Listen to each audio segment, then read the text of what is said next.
ام به سینمای دوام بکن شبرگو فیلم کی نو هیه فیلم بناوی چناخ فرagmana وی هاتبو پروکرین بری نها آفیشا فیلم نو درکت خویای فیلم لبر قداندنه و درکه ریویدیه فستیوالان کام ناس بکن به فیلم درباره چی دهی و کیک شاندی کی تدلیزه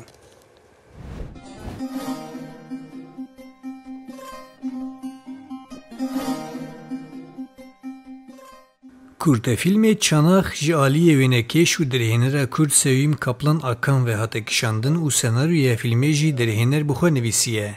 Ji fîlm afîşa nû hate kişandin ku di destpêka pûşberê de fragmana Çanaxê jî hatibû parvekirin. Abdullah Tarhan, Ferhat Aslan, Ömer Şahin, Şirin Ertürk, Besna Günay û Bahoz Ahmet Puriyan di film de lîstine. Afîşa filmê Çanaxê Ercan Altuntaş sêwirandiye û muzîkên film jî ji aliyê Mehdi Ahmet Puriyan hatiye çêkirin. Projeya filmê Çanaxê bi piştgiriya bernameya Kültür Sîvîkê ya Yekîtiya Ewropayê ve hatiye amadekirin û li bajarê Mêrdînê hatiye kişandin.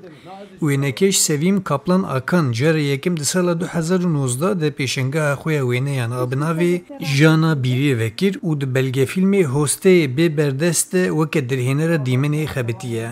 Akan li ser mijarên wêne sînema, belgefîlm û vîdeo artî dixebite. Li gel Serna û Uğur Çîçek kurte belgefîlmekî bi navê Li Ğursê jiyan kişandiye. Kurtefîlmê Çanax jî di heman demê de yekem kurtefîlmek ku ji aliyê Sevîm Kaplan Akan ve hatiye kişandin.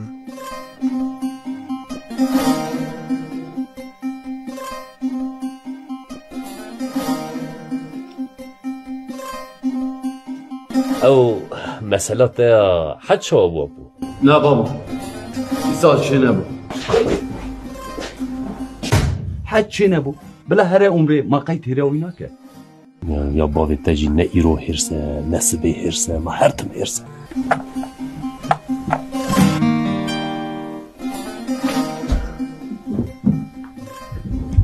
بابو توی چیپ کی دشتکه بشه از آنم از این چیپ کم زوم افتح عربی بدمن نه از جیب تره وارم